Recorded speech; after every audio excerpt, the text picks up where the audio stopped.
Hello, students. How are you? Hope you are doing good in your studies. Hope you are studying well. Welcome back to the channel, and this is Jaspreet. We'll be doing exercise 1.5 today. First, introduction. What are laws of exponents?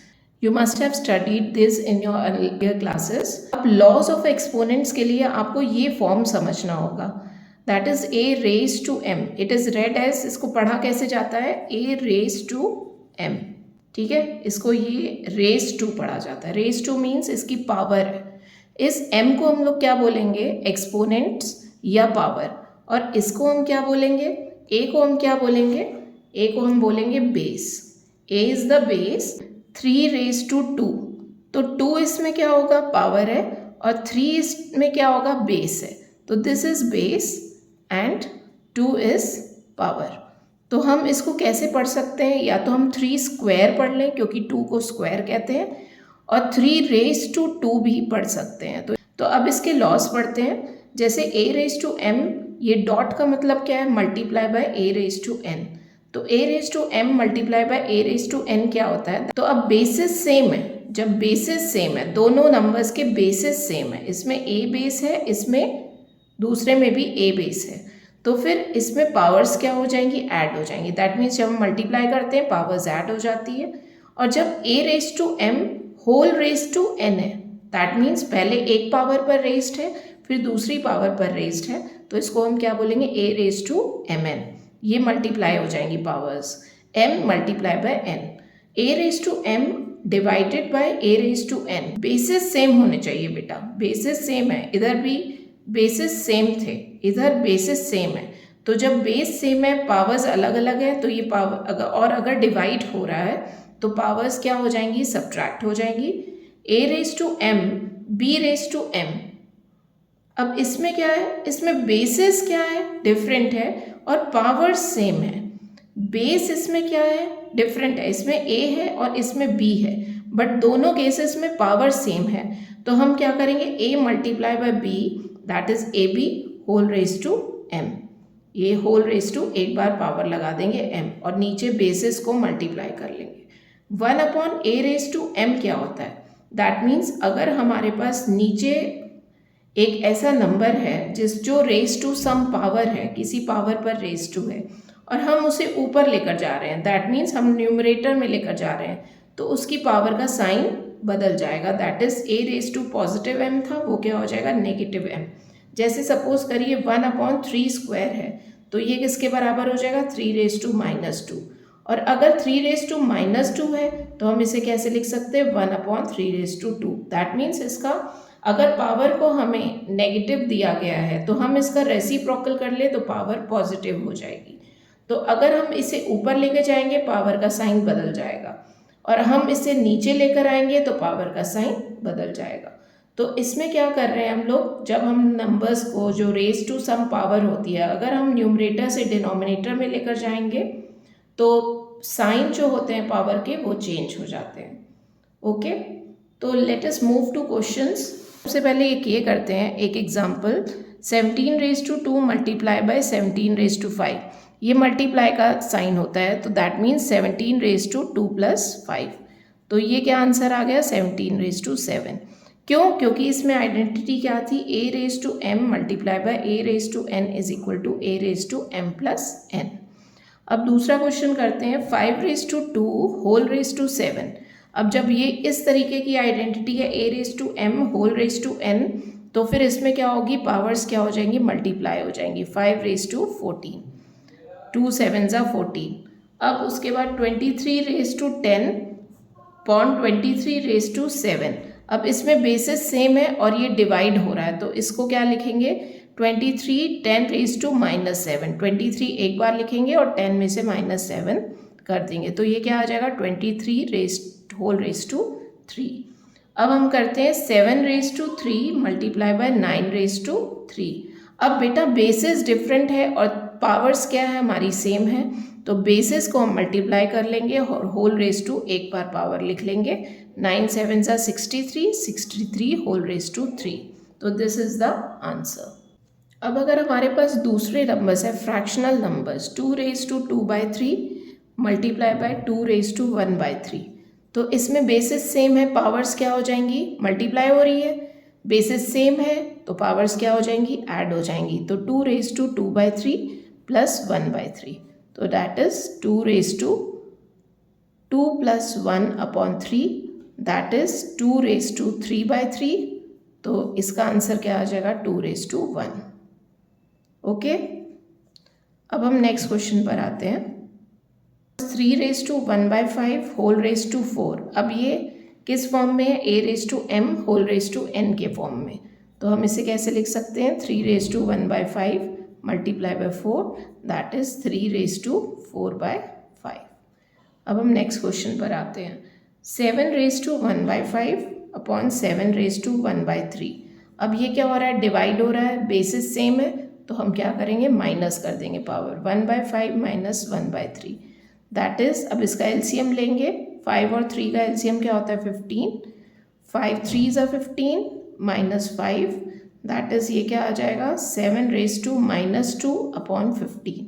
अब क्योंकि इसकी power में minus sign है आपको plus बनाना होगा, तो 1/7 raise to 2/15। Okay, अब हम नेक्स्ट क्वेश्चन पर आते हैं। 13 raise to 1/5 dot 17 raise to 1/5, ये डॉट का मतलब क्या है, multiply. Now the bases are different and the powers is same, so we will multiply 13 into 17 whole raise to 1/5। 13 और 17 को मल्टीप्लाई करेंगे और पावर को एक बार लिख देंगे, एंड दोनों को मल्टीप्लाई करके आंसर क्या आया, 221 whole raise to 1/5। Let us begin with exercise 1.5. Now we have to find the value of 64 raised to 1/2. तो 1/2 का मतलब क्या है, जो नीचे डिनोमिनेटर में होता है तो उसे हम रूट साइन में डाल देते हैं, दैट इज 64 का ये स्क्वायर रूट निकालना है, इन सेकेंड रूट उसकी निकालनी है। तो 2 यहाँ लिख देंगे और 64 की स्क्वायर रूट निकालेंगे। तो अब 64 के फैक्टर्स कर लेंगे। 64 के फैक्टर्स क्या होते हैं, 2 से करेंगे, 2 32 ज़ा 2, 16, 2 8, 2 4 एंड 2 2 ज़ा 4। तो अब ये कितने 2 आ गए, 6 2 इसके अंदर आ गए रूट साइन के अंदर। अब क्योंकि ये स्क्वायर रूट है, दैट मीन्स 2 में से एक 2 बाहर आएगा, इसमें भी 2 में से एक 2 बाहर आएगा, इसमें भी 2 में से एक 2 बाहर आएगा। तो क्या आ गया, 2 into 2 into 2 is equal to 8, that is 64 raise to 1/2 is 8। Okay, this is the answer. Next दूसरा क्या है, 32 होल रेज टू 1/5। तो ये 1/5 है, दैट मीन्स 32 का हमें 5th रूट निकालना है। ये 5 यहाँ लिख लिया, 5th रूट ऑफ 32 निकालना है। तो इसका मतलब हम क्या करेंगे, पहले 32 के फैक्टर्स करेंगे, 2 1 ज़ा 6 ज़ा 2 8 2 4 2 2 2 1, तो कितने आ गए, 5 2 आ गए। 5 2 में से अब 5th रूट है तो इसका मतलब 5 में से एक नंबर बाहर आएगा, दैट मीन्स एक नंबर हमारा बाहर आ गया 5 में से।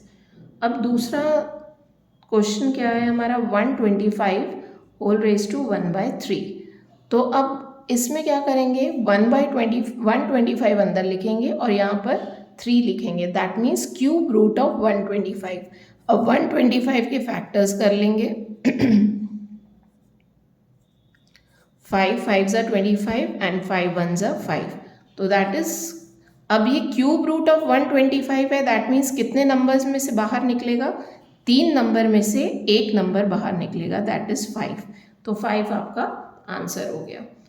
अब नेक्स्ट क्वेश्चन करते हैं, सेकेंड, फाइंड 9 रेज टू 3/2। अब बच्चों जो नीचे होता है वो तो स्क्वायर रूट हो जाएगा 9 अंदर, और जो ऊपर पावर है ये पावर होती है, तो 9 रेज टू 3 और यहाँ पे 2, दैट मीन्स 2 नंबर में से एक नंबर बाहर आएगा। तो अभी हम पहले 9 रेज टू 3 करेंगे, तो 9 इंटू 9 इंटू 9 और यहाँ पे स्क्वायर रूट, इसे मल्टीप्लाई करने की ज़रूरत नहीं है।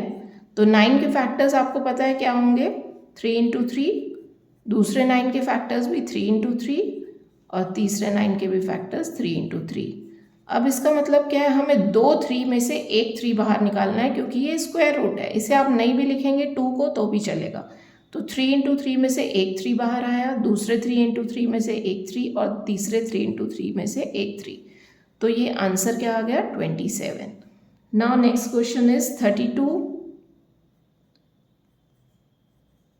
Raise to 2/5। नीचे क्या है, रूट होता है, दैट मीन्स ये फिफ्थ रूट है 32 का, और होल रेज टू 2 है, दैट मीन्स 32 को 2 बार मल्टीप्लाई करना है। अब 32 के फैक्टर्स अभी हमने किए थे कि 5 2 होते हैं, तो 2 इंटू 2 इंटू 2 इंटू 2 इंटू 2 5 हो गए, फिर से 5 10 हो गए। अब 10 में से क्या होगा, 5 मीन्स 5 में से एक 2 बाहर निकालना है, तो ये कितने 2 बाहर आ गए, 2 2 बाहर आ गए, और आंसर क्या हो गया 4। The third part that is 16 raise to 3/4। अब ये 4 नीचे है, दैट मीन्स फोर्थ रूट होगा 16 का, और 16 को 3 बार मल्टीप्लाई करना होगा, ये 3 बार मल्टीप्लाई करना है क्योंकि ये होल रेज टू 3 है। तो अब 16 के फैक्टर्स देखो, 4 में से एक नंबर बाहर निकालना है, तो अब हम क्या करेंगे, 16 के फैक्टर्स बच्चों क्या होते हैं, 16 2 2 8 सा 16 2 4 2 2 2 1, 4 2 आ जाएंगे बाहर, 4 2 आ गए इसके फैक्टर्स, और अभी 16 के फिर से 4 2 आ जाएंगे, और फिर से हम इसको 4 2 लिख लेंगे। अब इन 4 2 में से एक 2 बाहर आएगा, तो कितनी बार होगा, इस 4 में से एक 2 बाहर आ गया, फिर 4 में से एक 2 बाहर आ गया, क्यों हम 4 में से एक 2 निकाल रहे हैं, क्योंकि ये फोर्थ रूट है, तो ये 4 में से बाहर आ गया, तो क्या आंसर आया 8। Okay, fourth part that is 125 whole raise to -1/3। तो बच्चों जब भी माइनस का साइन होगा तो हम क्या करेंगे, रेसिप्रोकल कर लेंगे।